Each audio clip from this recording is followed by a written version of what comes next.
तो चलो शुरू करते हैं अपने चैप्टर 1 का पार्ट 2। जैसा कि आप जान रहे हैं हमारा चैप्टर चल रहा है केमिकल रिएक्शन एंड इक्वेशन। ये एनसीईआरटी का फुल नोट्स आपको मिलेगा सिंपल इंग्लिश लैंग्वेज में, है ना। सिंपल इंग्लिश लैंग्वेज में मिलेगा और साथ में बहुत सारे एमसीक्यू और ये इंपॉर्टेंट क्वेश्चन। ये आपको इंपॉर्टेंट क्वेश्चन किसी बुक के नहीं है, ये मैंने खुद से बनाए हैं ताकि आपको चैप्टर की अंडरस्टैंडिंग बने और ये आपको कॉम्पिटेंसी बेस्ड क्वेश्चन जो है उनको सॉल्व करने में बहुत ज्यादा हेल्प मिलेगा। आप जानते हैं कि कॉम्पिटेंसी बेस्ड क्वेश्चन क्या होते हैं कि आजकल समझदारी के आधार पर कि आपने चैप्टर कितना समझा है उस पर बहुत सारे क्वेश्चन पूछे जाते हैं और एमसीक्यू पूछे जाते हैं। तो आप अगर ये देखते हैं तो इससे भी आपका एमसीक्यू सॉल्व होगा और जो एमसीक्यू कर रहे हैं उससे तो हेल्प मिलेगी। ठीक है, तो आगे बढ़ते हैं। तो इसके पहले हमने पढ़ा था कि केमिकल रिएक्शन क्या होते हैं, ठीक है ना। हमने पढ़ा था केमिकल रिएक्शन क्या होता है। रिएक्शन के बाद वो जो रिएक्शन होता है उस रिएक्शन को हम लिखना सीखेंगे। तो केमिकल रिएक्शन को लिखने के लिए जो तरीका है उसे हम बोलते हैं केमिकल इक्वेशन। ठीक है, तो पहले हम एग्जांपल समझते हैं फिर इसका डेफिनेशन देखेंगे। ठीक है, तो पहले हम क्या करते थे कि केमिकल मैग्नीशियम जब रिएक्ट करता था ऑक्सीजन से तो बना था MgO, है ना, मैग्नीशियम ऑक्साइड बना था। ये लॉन्ग सेंटेंस में हम ऐसी बातें बोलते हैं। क्या था? Chemical sorry magnesium reacts with oxygen to form magnesium oxide. इसको हम केमिस्ट्री में कैसे लिखेंगे? तो मैग्नीशियम जब रिएक्ट करेगा ऑक्सीजन से तो बनेगा, ये रिएक्शन के बाद बनेगा मैग्नीशियम ऑक्साइड बनता है। लेकिन आप लोग जानते हैं बहुत सारे लोग बोलते हैं कि साइंटिस्ट कामचोर होते हैं, या फिर कह लो सही भाषा में कि कामचोर नहीं, वो मेहनती होते हैं, उनके पास समय नहीं होता इसलिए वो इतना डिटेल से लिखने की कोशिश नहीं करते, वो थोड़ा सा आसान तरीका सिखाते हैं दुनिया को। तो मैग्नीशियम को कैसे लिखा जाए तो सिर्फ Mg लिखेंगे। ऑक्सीजन को कैसे लिखा जाए तो O2 लिखेंगे। अब आप पूछेंगे O2 क्यों लिखा, O क्यों नहीं लिखा, है ना। इस पर चर्चा बाद में या फिर 9th क्लास में आपने पढ़ा होगा, ठीक ना। अगली बात, मैग्नीशियम ऑक्साइड के लिए MgO लिखते हैं।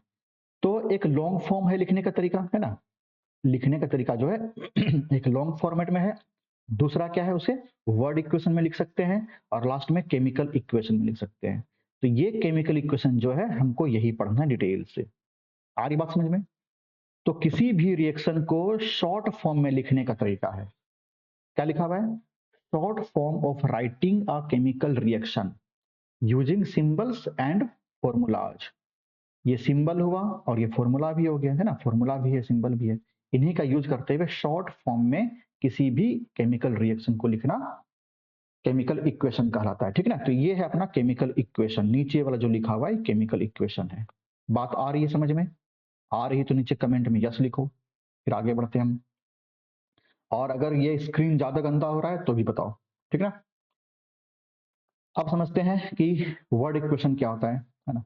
तो हमने अभी जो देखा पहले ये लॉन्ग सेंटेंस वाला, इसी को बोलते हैं वर्ड इक्वेशन बोलते हैं, है ना। देखो जरा सा, हाँ एक चीज और, ये जो मैंने डेफिनेशन लिखा है जरूरी नहीं कि आपको डेफिनेशन याद करना, समझना है बातों को। डेफिनेशन एग्जाम में नहीं पूछेगा, है ना। हो सकता है कॉम्पिटेंसी बेस्ड वाले क्वेश्चन में इसको लिखने के लिए आ जाए, तो आप ज्यादा मत लिखना, ठीक ना। बस सिंपल लिखो कि short way of writing chemical reaction. Chemical reaction को लिखने का शॉर्ट फॉर्म है, बस खत्म, और कुछ नहीं। तो वर्ड इक्वेशन क्या होता है? A word equation shows a reaction using names of the substances। मतलब नेम्स ऑफ द सब्सटेंस, मतलब नेम क्या है? मैग्नीशियम है और ऑक्सीजन है। इसका हम क्या करेंगे? रिएक्शन करा रहे हैं तो रिएक्शन के लिए हम प्लस लगाएंगे और इसको हम फिर लिखेंगे कि इसका प्रोडक्ट क्या बन रहा है। इसी को हम वर्ड इक्वेशन बोलते हैं, अपने वर्ड शब्दों में लिखते हैं इसे, है ना, वर्ड्स में लिखते हैं।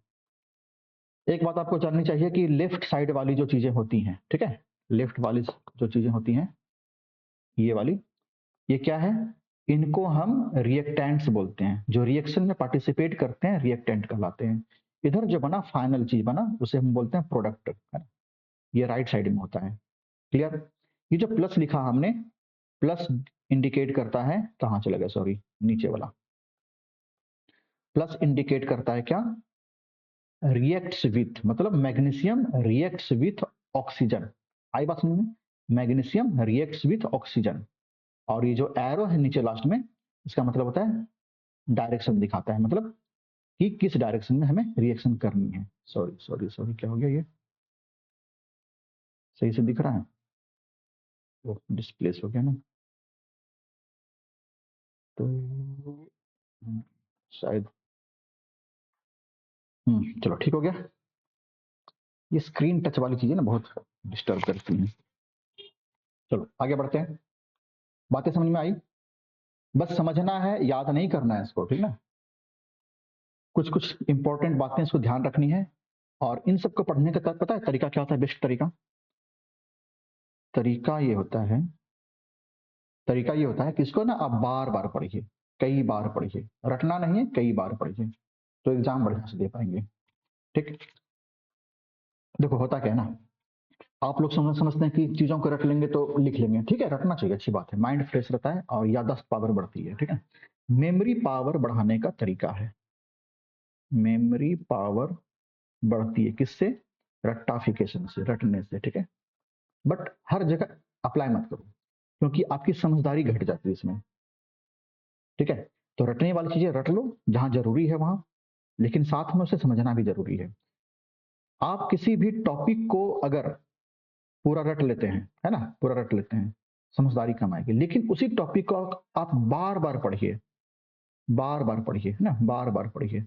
बार बार पढ़ने से क्या होता है, बार बार पढ़ने से वो चीजें रोज धीरे धीरे माइंड में सेटअप होंगी, सेटअप होगी, सेटअप होंगी, ठीक है।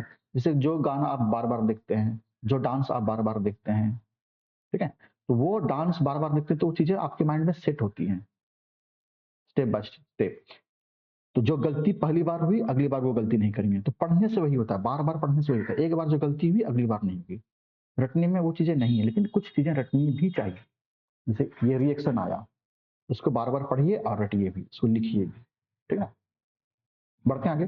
तो writing chemical equation, chemical equation लिखेंगे कैसे? हमने पहले स्लाइड में देखा था कि use chemical formulas instead of words, है ना, इंस्टेड ऑफ वर्ड्स, वर्ड्स के जगह पर फॉर्मूलाज लिखनी है आपको। तो मैग्नीशियम की जगह पर Mg, ऑक्सीजन की जगह पे O2, MgO की जगह पर मैग्नीशियम ऑक्साइड की जगह पे MgO। प्रॉब्लम पता है इसमें क्या है? Atoms are not equal. हमारा जो ये टॉपिक पढ़ रहे हैं उसका मेन प्रॉब्लम यही है, और इसी को हम सॉल्व करते हैं आगे। क्या है? नॉर्मल केमिकल इक्वेशन में एटम्स आर नॉट इक्वल। कैसे? देख लो, इस साइड 2 ऑक्सीजन है ना, इस साइड में 1 ऑक्सीजन है, ठीक है। तो लेफ्ट साइड में देखते हैं ऑक्सीजन 2 है और राइट साइड में 1 है, आपस में ये इक्वल नहीं है। इनको बोलते हैं अनबैलेंस्ड इक्वेशन। आपको ये भी पढ़ना है, ठीक है। अनबैलेंस्ड इक्वेशन क्या है, समझ में आई बात? कि लेफ्ट साइड में, है ना, लेफ्ट साइड की चीजें, लेफ्ट साइड की चीजें और राइट साइड की चीजें इक्वल नहीं होंगी, ठीक ना। उनको बोलते हैं अनबैलेंस्ड इक्वेशन बोलते हैं। तो प्रॉब्लम कैसे ठीक करेंगे? इसको हमें बैलेंस करना है ना। तो पहले हम समझ लें कि इसका एक डेफिनेशन जान लें कि अनबैलेंस्ड इक्वेशन किसे बोलते हैं। इसे हम स्केलेटल इक्वेशन भी बोलते हैं। An equation in which atoms are not equal on both side, atoms are not equal on both side, उसको बोलते हैं अनबैलेंस्ड या फिर स्केलेटल बोलेंगे, ठीक ना। क्या बात है इसमें इंपॉर्टेंट?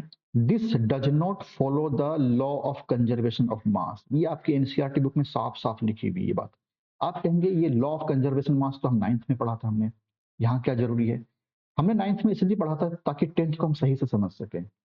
आप देखिए इधर एक मैग्नीशियम है, उसकी कुछ वेट होगी, है ना, कुछ मास होगा उसका। ऑक्सीजन 2 है, उसका कुछ मास होगा। लेकिन इस साइड ऑक्सीजन मैग्नीशियम तो सेम है, ऑक्सीजन कम है, इसका मास तो कम होगा ना। मतलब रिएक्शन में हमने कुछ ज्यादा मास लिया था और जो प्रोडक्ट बना वो कम बना। तो मास कम हो जाना, क्या मास खत्म तो नहीं हो गया, डिस्ट्रॉय तो नहीं हुआ, है ना। तो आप जानते हैं कंजर्वेशन मास क्या है? Mass neither be created nor be destroyed, आपने पढ़ा है क्लास 9th में। चलिए यहाँ तो कम मास घट रहा है, तो इस कारण से मास नहीं घटना चाहिए।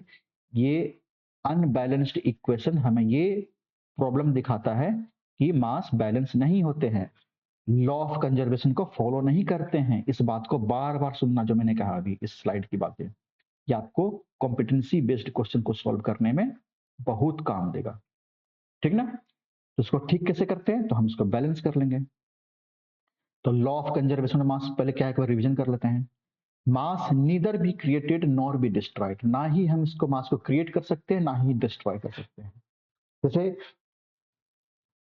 एक एग्जांपल देखिए, एक बर्तन लिया, 1 किलो चावल ले लो राइस, 1 किलो दाल ले लो, है ना, 1 किलो दाल पल्सेस ले लो, और 1 किलो पानी ले लो। चलो इतना ही खिचड़ी बनाते हैं, ठीक है, वाटर बनाएंगे तो क्या खिचड़ी कितना तैयार होना चाहिए, अपना जो खिचड़ी है वो 3 किलो तैयार होना चाहिए, है ना, 1-1 किलो सब 3 किलो तैयार होना चाहिए। तो इसे हम बोलते हैं लॉ ऑफ कंजर्वेशन। जितना हमने रिएक्शन में पार्टिसिपेट करने के लिए लिया था सामान, बनकर उतना ही तैयार होना चाहिए। कम ज्यादा हुआ तो लॉ ऑफ कंजर्वेशन ऑफ मास नहीं होगा, मास कंजर्व नहीं रहा, मास सुरक्षित नहीं रहा, वो कहीं डिस्ट्रॉय हो गया या फिर एक्स्ट्रा बन जाए, ये गलत बातें हैं। इक्वल होना चाहिए, मतलब टोटल मास ऑफ रिएक्टेंट, जैसे mg प्लस O2 और MgO, यदि ये जो है रिएक्टेंट, इसकी total mass should be equal to total mass of product, product के मास के बराबर होना चाहिए, ठीक ना। तो number of atoms must be equal on both side, इसका ये मतलब हुआ। कैसे करेंगे इक्वल, तो जिधर इधर जितने भी एटम हैं, एक है मैग्नीशियम तो उधर एक होना चाहिए, इधर ऑक्सीजन 2 है उधर ऑक्सीजन 1 ही है, ये गलत बात है। Number of atom should be equal होना चाहिए दोनों साइड में, तभी कंजर्वेशन ऑफ मास को फॉलो करेगा। करेंगे कैसे, इसी को हमें पढ़ना है आगे। तो एक शॉर्ट फॉर्म में देख लो कैसे करना है, बस यहाँ हम 2 लगा देंगे। 2 लगाएंगे क्या, अब आप कहेंगे यहाँ क्यों नहीं लगा सकते 2, है ना, हम सॉरी एक मिनट, आप कहेंगे कि सर हम MgO हम यहाँ 2 क्यों नहीं लिख सकते नीचे, है ना, नीचे कहाँ चला जाएगा, ये रहा, हम 2 यहाँ क्यों नहीं लिख सकते। ऐसा लिखने पर ये फॉर्मूला चेंज हो गया, फॉर्मूला MgO ही होता है मैग्नीशियम ऑक्साइड का, MgO2 कभी नहीं होता। ये चीज आपने क्लास 9th में पढ़ा है कि Mg का जो Mg की वैलेंसी 2 है और ऑक्सीजन की वैलेंसी 2 है, तो 2 कट करके 1 बचता है और 1 इधर आएगा और ये 1 उधर जाएगा, तो ये MgO ही बनेगा, MgO2 कभी नहीं बन सकता, ठीक ना। तो इसलिए हम नीचे ये नहीं लगाते हैं, हम कहाँ लगाएंगे, हम इसको यहाँ लगाएंगे, ठीक है ना। बैलेंस करने का ही तरीका याद रखना कि नीचे नहीं लगाना है, सामने लगाना है। सामने लगाने से क्या फायदा होगा कि मैग इसके मोलिक्यूल 2 हो गए, तो Mg तो बढ़ गया, तो Mg इधर 2 लगा दो, बराबर हो जाएगा। अब देखो उधर O भी 2 हो गया, इधर भी O 2 हो गया, है ना, O 2 पीस इधर हो गया, और Mg भी 2, इधर भी Mg 2 हो गया, बैलेंस हो गया ना। यही चीज हमें पूरा पढ़ना है अभी आगे आज की पूरी क्लास में, ठीक ना। और ये बहुत इंपॉर्टेंट है, इससे एग्जाम में कई सारे क्वेश्चन भी आते हैं और गारंटीड आते हैं। तो हमें पढ़ना है बैलेंस्ड इक्वेशन क्या है, जब दोनों साइड चीजें बराबर हो जाए, है ना। ये इसमें जो हमने देखा, मैग्नीशियम दोनों साइड बराबर हुआ, ऑक्सीजन भी दोनों साइड बराबर हुआ, इसे बोलते हैं मैग्नीशियम, ये बैलेंस्ड इक्वेशन, बैलेंस हो गया, संतुलित हो गया दोनों तरफ। क्या डेफिनेशन इसका है, an equation in which number of atoms of each element, number of atoms of each element is same on both side. Simple बात, जैसे Zn इधर 1 है, Zn उधर 1 है, हाइड्रोजन 2 है, इधर हाइड्रोजन 2 है, ये सल्फर भैया जो इधर 1 है, इधर भी सल्फर 1 है, ऑक्सीजन 4 पीस है, ऑक्सीजन 4 पीस है ना, बैलेंस, ठीक है। तो all atoms are equal, it is called balanced equation.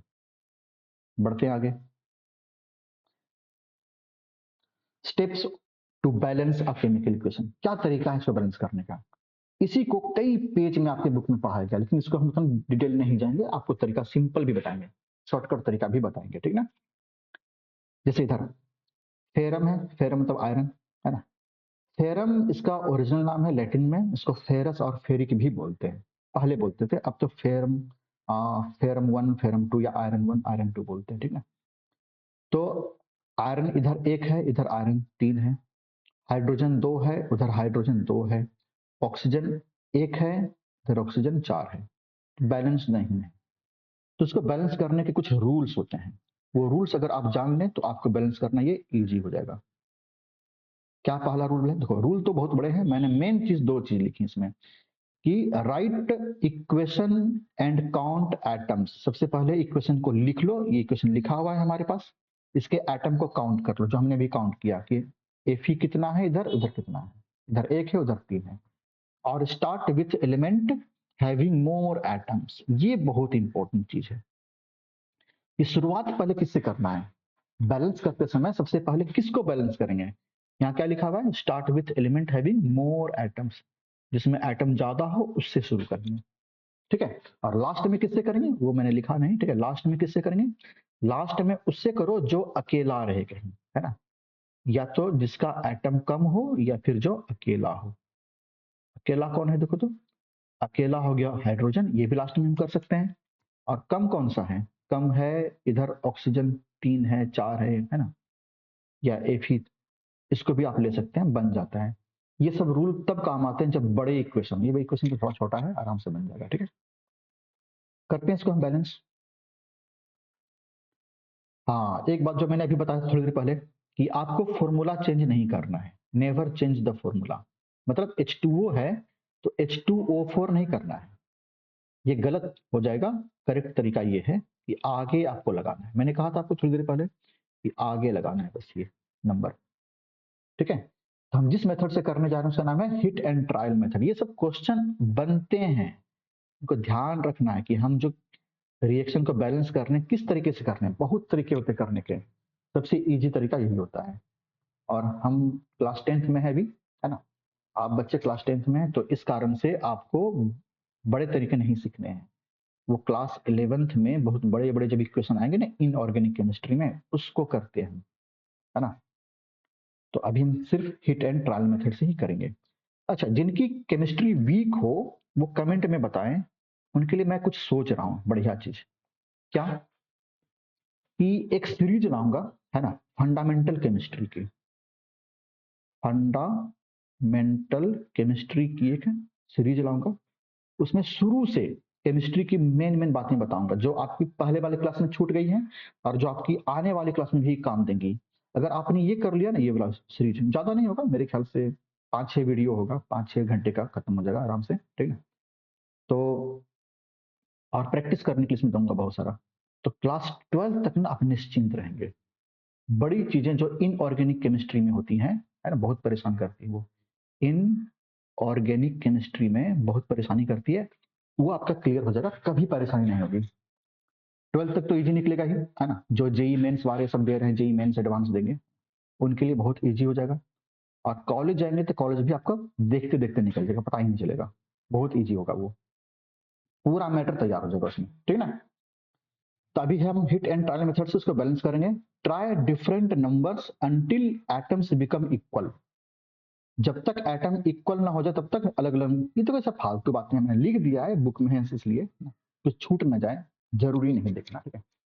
जरूरी यहां से है, देखो फिजिकल स्टेट लिखना बहुत जरूरी है। ये फिजिकल स्टेट क्या है? जो चीजें सॉलिड है उसमें एस लगा दो, जो लिक्विड है उसमें एल लगा दो, जो गैस है उसमें जी लगा दो, और जो एक्वस सॉल्यूशन है उसमें ए क्यू लगा दो। एक्वस मतलब क्या होता है? आपको पता होगा कि एक्वा मतलब, है ना, एक्वा मतलब वाटर होता है ना। तो जिसमें पानी मिला हुआ हो ना, जो पानी में घुला हो उसको हम एक्वस बोलते हैं। जैसे एक समझ एग्जांपल समझना, एक होता है एक्वस, एक होता है मोल्टन स्टेट, दोनों में अंतर है। मोल्टन का मतलब होता है पिघला हुआ और एक्वस मतलब होता है पानी मिला हुआ, ठीक है। अंतर क्या समझना, एक कढ़ाई लो, कढ़ाई में चीनी डाल दो और उसे नीचे से गर्म कर दो, आप देखेंगे थोड़ी देर बाद चीनी सारा पिघल जाएगा, पानी नहीं है इसमें, है ना, इसमें कोई भी पानी नहीं है, ये क्या है, पिघला हुआ है चीनी, चीनी पिघला हुआ है, इसको हम लोग बोलेंगे मोल्टन स्टेट बोलेंगे, लिक्विड स्टेट है ये, है ना, ये लिक्विड स्टेट है ये आपका। दूसरा एग्जांपल समझें, आप ले लें क्या, एक बर्तन लें, उस बर्तन में कढ़ाई ले लो, चीनी लिया और थोड़ा सा ना वाटर डाल दो उसमें, होता क्या है, पानी का शरबत टाइप का बन जाएगा। क्या हो गया ये, कढ़ाई में चीनी डाला, उसमें पानी डाल दिया, तो क्या होगा इसमें, अरे क्या हो रहा है बार बार, है ना, कढ़ाई लिया, उसमें चीनी लिया और पानी डाल दिया, तो ये पानी में घुला हुआ है, इसमें वाटर भी है और वाटर में वाटर है और वाटर में चीनी घुला हुआ है, तो ये क्या है ना, क्या हो रहा है ये कढ़ाई है, वाटर है और इसमें चीनी घुला हुआ है, तो ये क्या है,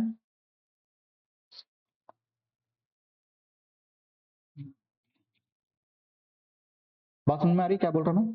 चीनी में जब पानी मिल जाए तो इसे एक्वस बोलेंगे, और चीनी जब घुला हुआ हो उसे हम मोल्टन स्टेट बोलेंगे। बस इतना ही था इसमें, ठीक है। तो एक्वस हम कहाँ कहाँ लिखेंगे, जैसे ये आयरन है, ये आयरन सॉलिड है,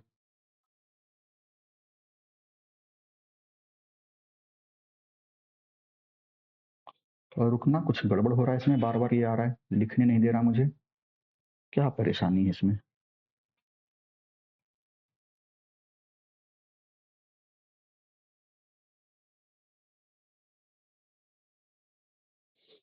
ऐसा तो कुछ नहीं दिख रहा, चलो बढ़ते आगे, है ना। तो आयरन है, ये सॉलिड है, फिर आगे ये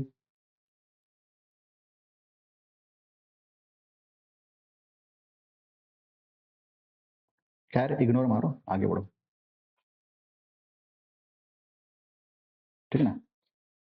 दूसरा क्या है, वाटर है, ये वाटर नहीं है, ये वाटर का वेपर है, ये गैस के फॉर्म में है, इसलिए इसको हमने गैस लिखा है, मतलब भाप है ये, है ना, वेपर फेज में। फिर जो बनेगा Fe3O4 बनेगा, ये सॉलिड फॉर्मेट में है, ठीक है, तो यहाँ पर एस लिख दिया। अगला क्या, फिर से गैस निकलेगा हाइड्रोजन का, ये गैस तो जी लिखा। लेकिन अगर वाटर लिक्विड में हम लेते तो हम लोग एल लिख सकते थे, लेकिन यहाँ पर रिएक्शन होगा, पानी गर्म चाहिए, गर्म पानी भाप बन जाता है, तभी रिएक्शन करेगा ये। क्लियर आई बात समझ में? तो H2O जब लिखा रहे इसका मतलब क्या होता है, मीन्स स्टीम, है ना, गैस फॉर्मेट में है। क्लियर, ये कुछ नहीं, ठीक, हटाओ इसको, गलती से लिखा गया राइटिंग करते समय। बढ़ते हैं आगे। तो रिएक्शन के कुछ कंडीशन लगाने होते हैं। कंडीशन क्या, जैसे मान लो देखो, ये कार्बन मोनोऑक्साइड है, जब कार्बन मोनोऑक्साइड हाइड्रोजन से ये आपके एनसीईआरटी बुक का स्क्रीनशॉट है, ठीक ना, हाइड्रोजन से रिएक्शन करता है तो ये इथेनॉल बनाता है। इथेनॉल यही है जिसको हम लोग बोलते हैं शराब, और आजकल पेट्रोल में ही डालकर बेचा जा रहा है, ठीक ना। 20% पोल्यूशन कम करता है ये, इसलिए पेट्रोल की बचत करता है, किसानों को फायदा दिलाता है इसलिए, ठीक ना। गन्ने से और फल फ्रूट से बनता है, ये फूल से नहीं, फ्रूट से बनता है, ठीक है। तो ये जब रिएक्शन होगा तो रिएक्शन करते समय क्या है ना, ये एटमॉस्फेरिक प्रेशर, मतलब हमारी एटमॉस्फेयर जितनी प्रेशर डाल रही है उसे 1 एटमॉस्फेरिक प्रेशर बोलते हैं। यहाँ कितना है, 340, मतलब 340 एटमॉस्फेयर मिलकर जब प्रेशर डालेगा उतना प्रेशर हमको लगाना पड़ता है, तब ये रिएक्शन होता है। तो इसको कंडीशन बोलते हैं, कंडीशन, ये कंडीशन लिखना पड़ता है एरो के ऊपर या नीचे, दोनों जगह, ठीक है। तो रिएक्शन के कंडीशंस लिखने होते हैं, क्या क्या है, ऊपर या फिर नीचे, दोनों साइड लिखते हैं, ठीक है। हीट लिखते हैं कि गर्म कर रहे हैं या नहीं, प्रेशर डालते हैं, जिसको यहाँ हमने नहीं ये भी डाला है, प्रेशर डाला है। कुछ कैटलिस्ट होते हैं, कैटलिस्ट क्या होता है ना, कि रिएक्शन को स्लो या फास्ट कर देते हैं। तो जनरली हम लोग फास्ट करने के लिए लगाते हैं, कुछ रिएक्शन बहुत फास्ट होते हैं, स्लो करने की जरूरत होती है, तो वहां भी हम लगाते हैं ये कैटलिस्ट। ठीक है, आ रही बात समझ में। दूसरा एग्जाम्पल देखते हैं, ये है फोटोसिंथेसिस, दूसरा वाला है ना, दूसरा वाला है फोटोसिंथेसिस। आप बचपन से पढ़ते पढ़ते इसको थक गए होंगे। इसमें क्या होता है कि हरे ग्रीन प्लांट ऑक्सीजन, ये कार्बन डाइऑक्साइड एयर से लेते हैं, मिट्टी से जल लेते हैं, ठीक, और बनाते हैं, हमारा ग्लूकोज बनाते हैं ये, साथ में ऑक्सीजन हमें देते हैं फ्री में, है ना। ये एक्वस क्यों लिखा, पानी में ऑक्सीजन घुला हुआ होता है और एयर बाहर भी ऐसे भी निकलता है, और साथ में वाटर भी देते हैं हमें। तो ये देने के बाद क्या है ना कि साथ में ये सनलाइट से एनर्जी लेते हैं, और इनके अंदर जो क्लोरोफिल होता है उसकी प्रेजेंस में ये सारा काम होता है। तो ये कंडीशन हमें सनलाइट और क्लोरोफिल लिखना पड़ता है। बात समझ आई, तो रिएक्शन के कंडीशन यही होते हैं। क्लियर, बढ़े आगे। हाँ, तो ये टॉपिक आपका केमिकल इक्वेशन का खत्म हो चुका है।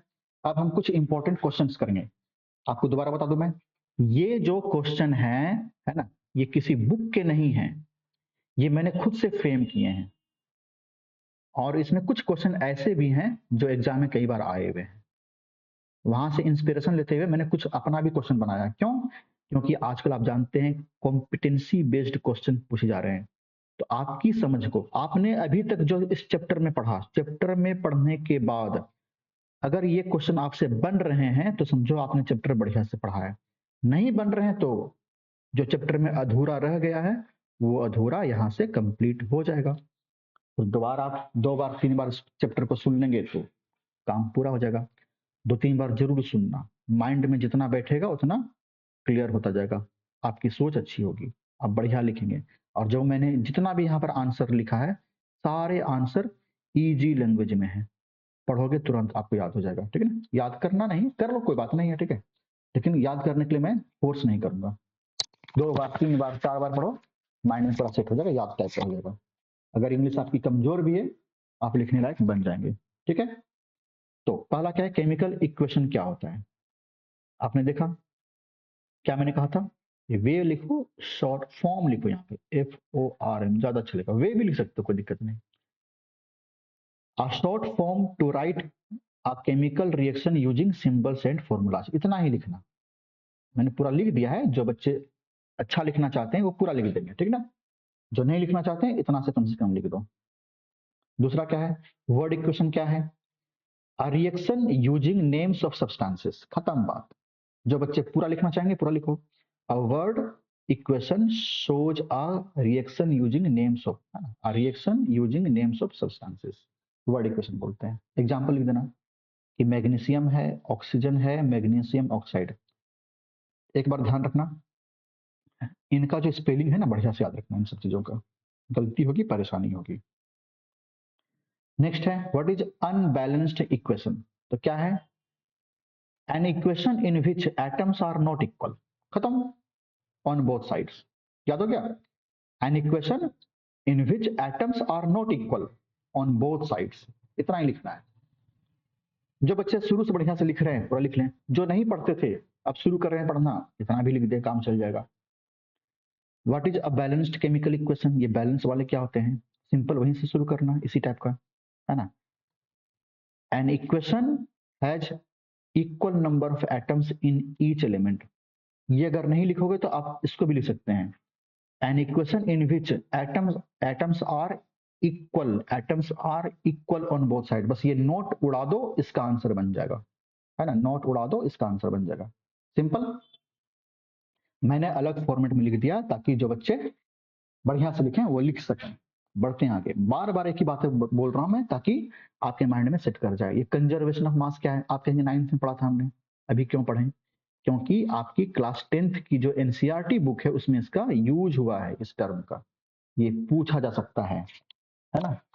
बच्चे एनसीईआरटी बुक्स पढ़कर सोचते हैं इसमें क्या पढ़े नहीं पढ़े समझ नहीं आता, तो आप जान लो ये बात कि एनसीईआरटी बुक में जितनी भी टर्म्स यूज हुई हैं वो टर्म आपके लिए इंपॉर्टेंट होता है कि आप जाने, इसलिए आपको वो एग्जाम में क्वेश्चन के रूप में पूछ दिए जाते हैं। हो सकता है वो क्लास 8 में आया हो, क्लास 9 में आया हो, कोई मतलब नहीं बनता इससे, आपको जानना चाहिए उसको, ठीक है।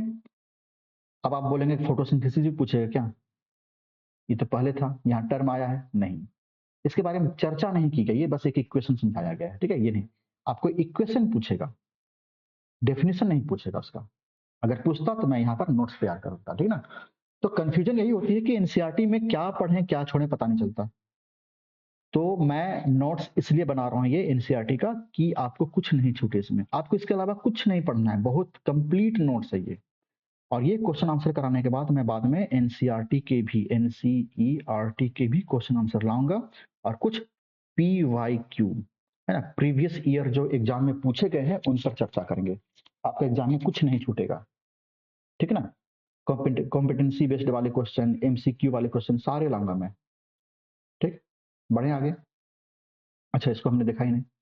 State the law of conservation of mass, mass neither be created nor be destroyed, है ना, neither be created nor destroyed in a chemical reaction, ना ही इसको पैदा कर सकते हैं ना ही इसको डिस्ट्रॉय कर सकते हैं। अगला है why must a chemical equation be balanced, क्यों करते हैं बैलेंस को, ताकि so that it must follow the law of conservation of mass, law of conservation mass को फॉलो कर सके इसलिए हम इसको बैलेंस करते हैं। बहुत ही इंपॉर्टेंट क्वेश्चन है, ठीक ना, ध्यान रखना। बढ़े आगे, what is meant by balancing an equation, balancing मतलब क्या होता है, making the number of atoms equal, making the number of atoms equal on both sides of the equation, है ना, इसको तुम काट दो काम चल जाएगा। जो बच्चे पूरा लिखते हैं पूरा लिख देना। What are reactants and products, reactant क्या होते हैं, लेफ्ट साइड वाले, ना। रिएक्टेंट क्या होते हैं? Substances that take part in reaction. और प्रोडक्ट क्या होता है? New substance formed. Easy language में लिख दो आराम से। तो मैं ये क्यों बना रहा हूँ, ठीक है, आप लिखना सीख सको, जो बच्चे नहीं लिखते थे आज तक, है ना, वो लिखना सीख सको आसान लैंग्वेज में, इसलिए बता रहा हूँ। क्योंकि सीबीएसई का बहुत बढ़िया रूल जो सबसे अच्छा मुझे लगता है सीबीएसई का, ये कि आप टू द पॉइंट बात करो। To the point, to the point, main main बातें जो है वो लिख दो, काम आ जाएगा। आपको पता है कि सीबीएसई हर साल दिसंबर के महीने में लगभग, है ना, नवंबर दिसंबर, नवंबर के आखिरी या दिसंबर के आसपास, है ना, वो एक क्वेश्चन सेट जारी करती है हर सब्जेक्ट की, ना, सैंपल पेपर। उस क्वेश्चन सेट को कैसे बनाया जाए, उसका आंसर कैसे लिखा जाए, वो भी लिखता है। क्वेश्चन तो भेजता ही हमें, अपने वेबसाइट पर अपलोड करता है, इसके आंसर भी से भेजता है वो कि इस क्वेश्चन के आंसर कैसे लिखें। इसी फॉर्मेट पे मैंने ये पूरा बनाया है। कुछ बच्चे ये ना सोचे कि पे पन्ना भर के लिखना है, ये सब स्टेट बोर्ड में होते हैं, जहाँ टीचर थोड़े से, क्या कहें अपन को, ज्यादा बोलना नहीं चाहिए, लेकिन फिर भी है गड़बड़ तो है गड़बड़, है ना, वो चेक नहीं करते। मैंने बहुत जगह ऐसा भी देखा है, ठीक है, मैं बहुत जगह, मेरी एक कोचिंग है, वो कोचिंग एक लॉज के पास है। लॉज समझते हो? जहाँ बच्चे रहते हैं। लॉज में बहुत सारे रूम हैं जो बच्चे बदलते रहते हैं, है ना। उस रूम में एक बंडल रखा हुआ है पूरा, बोर्ड एग्जाम का पुराने साल का। वो कॉपी चेक तक नहीं हुई है, लेकिन उसका मार्क्स तो बच्चों को मिला होगा। पूरा बंडल का बंडल रखा हुआ है। तो आप सोच सकते हो कि बिना चेक किए ही मार्क्स मिलते हैं। कैसे मिलते हैं मुझे तो ये समझ नहीं आता। तो टू द पॉइंट सीबीएसई में है, ये चेक होती है हर कॉपी। आप टू द पॉइंट लिखना सीखें, ये सीबीएसई वाले खुद फॉर्मेट भेजते हैं। मैं कभी ना इस पर अपलोड करके सिखाऊंगा मैं कि आंसर कैसे लिखना है। अभी साल का स्टार्टिंग है, अभी सीख लेना इसको, ठीक ना। एक लगा दूंगा ऐसा, ठीक है। बढ़ते आगे तब तक। What are physical states? अभी हमने पढ़ा था फिजिकल स्टेट। सॉलिड के लिए एस, लिक्विड के लिए एल, गैस के लिए जी, और एक्वस के लिए ए क्यू लिखते हैं, या आपने लिख देना है, ठीक है। अगली बातें हैं। एक्वस सॉल्यूशन क्या है? A solution in which a substance is dissolved in water. A substance is dissolved in water. किसी सब्सटेंस को वाटर में डिजोल्व कर दिया, है ना, पानी। एक्वस मतलब पानी। बढ़े आगे। What is the rule of balancing equation? Rule नहीं पूछेगा आपसे, लेकिन जानना चाहिए आपको, कॉम्पिटेंसी वाले में पूछ सकते हैं। सिंपल क्या लिखना है? Do not change the formula, only change the number of coefficients. Coefficient भाई, जैसे ये था ना, ये वाला देखो, ये वाला नीचे कुछ लिखा हुआ है ना। तो यहाँ पर ना टू जो लगाते थे ना, ये टू, इसको कोफिशिएंट बोलते हैं, है ना। इस टू को कोफिशिएंट, किसी नंबर के सामने जो लिखते हैं उसको कोफिशिएंट बोलते हैं, ठीक है। मैं से मिटा दूं, ये दूसरे का है ना। दूसरे के चीजों पर हक मत मारा करो, अपना अर्जित करो। What is hit and trial method? क्या होता है ये? It is a method of balancing equation by trying different numbers. अलग अलग नंबर से ट्राई करते जाओ, बैलेंस हो जाएगा, खत्म बात। बैलेंस द इक्वेशन, इस इक्वेशन को बैलेंस करो, यही आपको एग्जाम में क्वेश्चन आते हैं। हाँ, अब एक बात और बता दूं, ये बस 1 मार्क्स का आता है एग्जाम में, पता है आपको बात। लेकिन 1 मार्क्स को बताने के लिए बच्चे क्या करेंगे? टेबल बनाएंगे, है ना, इधर लिखेंगे उधर ये सब नंबर नहीं लिखना है, कुछ नहीं करना है। कैसे करना है देखो, ये एम जी इधर 1 है, उधर एम जी 1 है, खत्म बात, बैलेंस है। ओ इधर 2 है, उधर ओ 1 है, तो क्या करेंगे हम यहाँ पर 2 लगा देंगे। जब 2 लगाएंगे तो ओ तो 2 हो गया, लेकिन एम जी भी 2 हो गया, तो इधर एम जी 2 लगा दो। इतना ही करना है सबको, कोई टेबल वेबल कुछ नहीं लिखना है। ये एनसीईआरटी बुक में समझाने का तरीका दिया हुआ है, एग्जाम में लिखना कंपलसरी नहीं है। बहुत लोग लिखवाते हैं ये टीचर सब, पता नहीं कहाँ से टीचर सब आए हुए हैं। ये सब टीचर जो है ना, कभी भी सीबीएसई का जो मार्किंग स्कीम जारी होता है उसको नहीं देखते हैं। वो मार्किंग स्कीम में खुद लिखा हुआ है साफ साफ कि क्वेश्चन को बैलेंस कीजिए और उसका आंसर लिखा हुआ है। बस आपको उसको आंसर चाहिए, मेथड इसका नहीं चाहिए। वो बस 1 नंबर के लिए पूछा जाता है ये वाला, ठीक ना। अगर ये बैलेंस करने का जब तरीका पूछेंगे ना, क्वेश्चन 2 या 3 मार्क्स से पूछेगा। फिर आई बात समझ में? बढ़ते हैं आगे। नेक्स्ट इज, इसको बैलेंस करना है। देखो सर, सुनो कैसे करना है। इधर हाइड्रोजन कितने हैं? 2 हैं। उधर हाइड्रोजन 2 है, बैलेंस, खत्म बात। ऑक्सीजन 2, उधर ऑक्सीजन 1। करना क्या है, यहाँ पर 2 लगा दो। तो हम जानते हैं ऑक्सीजन 2 हो चुका है, इधर भी 2 था, खत्म बात। लेकिन हाइड्रोजन क्या है ना, इधर 2 तो था ही, 2 और लग गया, 4 हो गया ना। तो यहाँ पर 2 अपनी मर्जी से लगा दो, 4 हो गया, खत्म हो गया बैलेंस। इसका देखते हैं क्या करना है। एफ ई 1 है, एफ ई 3 है, ओ 1 है, ओ 4 है। तो ओ से शुरू करेंगे हम। क्या मैंने सिखाया था, पहले जिसका ज्यादा हो उसका पहले करो। तो ओ 4 है, उधर 1 है, क्या करेंगे हम, सिंपल यहाँ पर 4 लिख देंगे। जब 4 लिखेंगे तो ये अपना ओ हो गया 4, इधर हो गया 4, बात खत्म। अगला क्या करना है, अगला करना है हाइड्रोजन, देखो क्या बदल गया, 4 2 जा 8, दिख रहा है ना, ये 4 2 जा 8 हो गया, इधर 4 है, इधर 2 जा 8, उधर कितना है 2 है, तो यहाँ 4 लगा देंगे, हो जाएगा, यहाँ 4 लगा, चलो 4 लगा दिया, ये बन गया। आगे बात समझ में? तो हाइड्रोजन और ऑक्सीजन कंप्लीट हो गए। अब बचा क्या है, अब बचा है बस ये एफ ई। एफ ई इधर 3 है, इधर 1 है, यहाँ पर 3 लगा दो, खत्म हो गया बैलेंस। आपको एग्जाम में इतना ही करना होता है, इसके अलावा नहीं। ये 1 मार्क्स का है। अगर 2 या 3 मार्क्स का हो तो आपको दिखाना होता है टेबल कैसे करके करते हैं। वो नहीं पूछते एग्जाम में, आज तक तो नहीं पूछे, इसलिए दिमाग मत लगाओ उस पर। चलो अब कुछ एमसीक्यू करते हैं, ठीक है। तो इजी टू हार्ड करेंगे, सबसे पहले इजी वाले, फिर मीडियम वाले, फिर हार्ड वाले, है ना। 5 5 क्वेश्चन मैंने चुन चुन कर बढ़िया से बनाए। टाइम लगता है इसको बनाने में, पता है, कई दिन लगते हैं एक स्लाइड बनाने में, मुझे लिखने में कई दिन, 3 4 5 दिन लगता है, तब जाकर ये बनता है। ये आज से नहीं बना रहा मैं, इस साल के स्टार्टिंग से बना रहा मैं, ठीक है। चलो, a chemical equation is written using, मैं इतना मेहनत क्यों कर रहा हूँ, ताकि बच्चे आप पढ़ सके। आपको कंटेंट हर जगह नहीं मिलते हैं। एक बात बताऊं मैं, बहुत बड़ी बात बोल रहा मैं। दूसरों के जो पेड कंटेंट होते हैं ना, दूसरों के जो पेड कंटेंट पैसे लेके जो पढ़ाते हैं, उनसे कहीं बेहतर मेरा फ्री वाला है। ये बात ध्यान रखना। पेड वाले आपने देखे होंगे, आजकल तो हर जगह मिल जाता है आराम से, मिलाओ से मैच करना, कितना बढ़िया शॉर्ट में।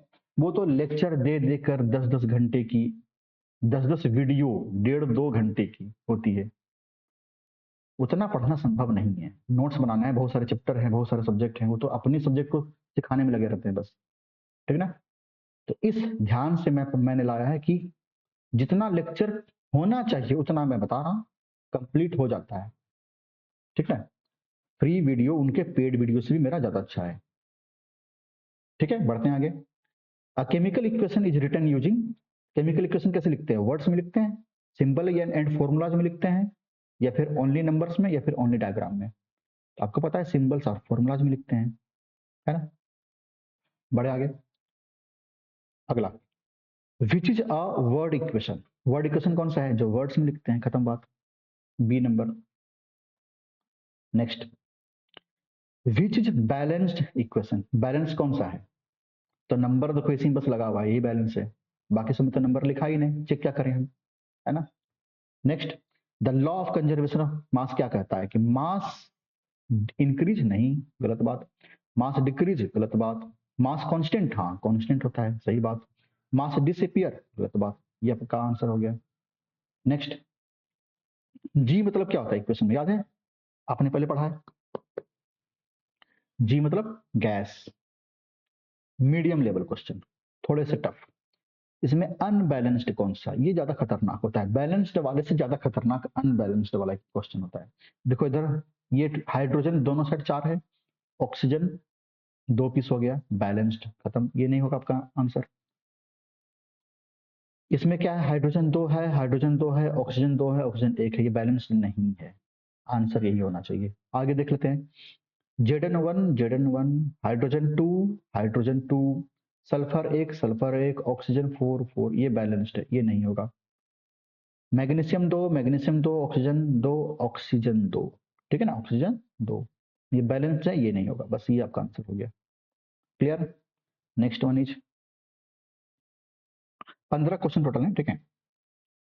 Next one, what should not be changed while balancing, balance में क्या नहीं करना चाहिए? कोफिशिएंट, फॉर्मूला, नंबर या सिंबल।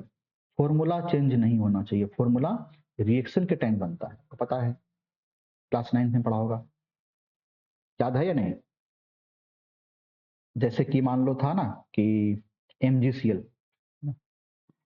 एक मिनट, जैसे MgCl था, करना था रिएक्शन, Mg का 2 है, Cl का 1 है, ये इसके चरणों में, ये उसके चरणों में, ये Mg1 नहीं लिखते हैं, Cl2 बस लिखते हैं। तो ये रिएक्शन किसी खास तरीके से होता है, अपना 2 इलेक्ट्रॉन ये भाई सब डोनेट कर रहा था उसको, तब होता है ऐसा। तो फॉर्मूले को हम नहीं बदल सकते कभी भी। सारी बात समझे ना, जो बना वो बना है। अगला क्या है? Aqueous means, aqueous aqueous aqueous कहाँ गया? Dissolve in water. Next, which method is use to balance? Hit and trial method, आपने पढ़ा है, अभी मैंने बताया था, बैलेंस करने के लिए hit and trial method. Coefficient method भी होते हैं, क्लास 11 में पढ़ेंगे, ठीक है। आगे बढ़ो, मैं सबकी वीडियो लाऊंगा, है ना। बीइंग एन इंजीनियर, छोटी से बड़ी क्लास को सबको पढ़ाता हूं मैं, ठीक ना। बहुत बड़ा एक्सपीरियंस है, बहुत समय से पढ़ा रहा हूं मैं। जब जॉब करता था तभी पढ़ाता था, फिर मैं फाइनली टीचिंग में उतर गया, जॉब छोड़ छाड़ करके, ठीक है। बढ़ते हैं आगे। विच इज करेक्ट, कौन सही है इसमें?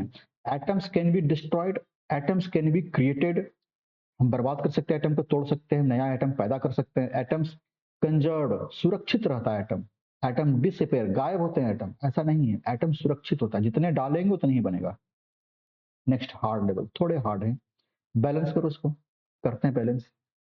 H2 प्लस Cl2 बनेगा HCl, बहुत इजी था, क्यों लिख दिया हार्ड में? हाइड्रोजन 2 है, हाइड्रोजन 1 है, यहां तो 2 लगाएंगे नहीं है, आगे लगाएंगे 2। क्लोरीन 2 है, क्लोरीन 2 हो चुका, खत्म हो गया, ये तो आंसर है। लगा लो टिक, कौन सा है? B number.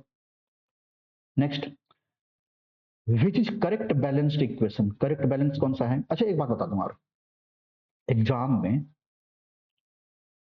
बहुत सारे लोग परेशान होंगे, और बहुत सारे टीचर करवाते भी हैं, परेशानी का और बढ़ाते भी हैं, क्या? बहुत सारे इक्वेशन आपको ना सोल्व करवाएंगे। शॉर्टकट बात जान लो, नहीं करना है बहुत सारे, है ना, बहुत सारे नहीं करने हैं।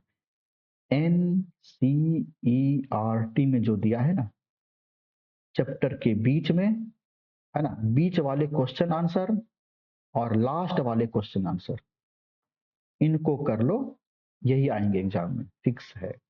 बैलेंस वाले, ठीक है, बैलेंस वाले क्वेश्चन यही यही आएंगे।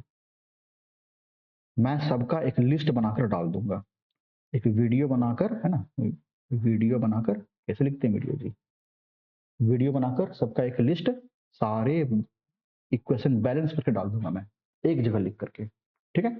आप उनको बार बार पढ़ लेना, याद करना हो तो याद कर लेना, वही एग्जाम में आएगा, वही लिखना है। एग्जाम में जाकर टेंशन मत लेना कि बैलेंस करनी है एग्जाम बैठकर, एग्जाम में बैलेंस नहीं करते हैं, वहां समय बचाते हैं मेरे बच्चे, वहां पर जाकर ना याद किया हुआ जाओ, वहां डायरेक्ट लिख दो, बस खत्म, है ना। मैं ICSC बच्चों को ज्यादा पढ़ाता हूँ, वहां यही ट्रिक चलाता हूँ मैं, इसलिए उनके मार्क्स बहुत सारे आते हैं। एग्जाम में टाइम बचाना सीखो। बढ़ते हैं आगे। करेक्ट बैलेंस्ड इक्वेशन कौन सा है? तो इसका आंसर आप खुद बताओ, मैंने ये पहले पढ़ा दिया है, ठीक है। अरे मेरा पेन क्या हो गया, चलो हटाओ, नहीं लिख रहा, हाँ आ गया।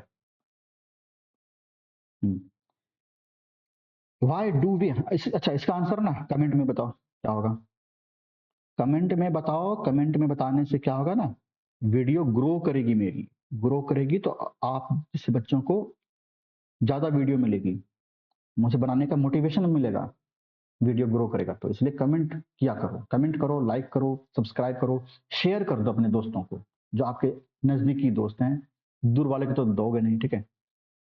तो शेयर करो, वीडियो बढ़ेगा तो मुझे मोटिवेशन मिलेगा, मैं ऐसे और वीडियो बनाऊंगा, अच्छे और मेहनत करूंगा मैं, है ना। तो next one is, why do we balance equation, balance क्यों करते हैं? ये भी हम कई बार पढ़ चुके हैं, इसका भी आंसर कमेंट में बताओ, है ना, कमेंट में बताओ, क्वेश्चन नंबर देना और ऑप्शन लिख देना। एक्वस सॉल्यूशन क्या है ये भी बताया मैंने बहुत बार, चलो कमेंट में बताओ ये वाला करेक्ट स्टेटमेंट कौन सा है। Formulas can be changed, change कर सकते हैं formula. Only numbers can be changed, ये तो गलत है ना, नंबर चेंज कर सकते हैं, सही बात है। बोथ कैन बी चेंज्ड, मतलब कि नंबर चेंज करेंगे फॉर्मूला, नहीं, गलत बात है। ऐसा आंसर तो बेकार है, ठीक है, आपका आंसर बी नंबर हो जाएगा। बाकी इन दोनों को मैंने बताया है, उसका कमेंट में करना और बताना कैसा लगा, है ना। आगे पढ़ते जाएंगे हम। जिंदाबाद, ट्राई करो, जय हिंद।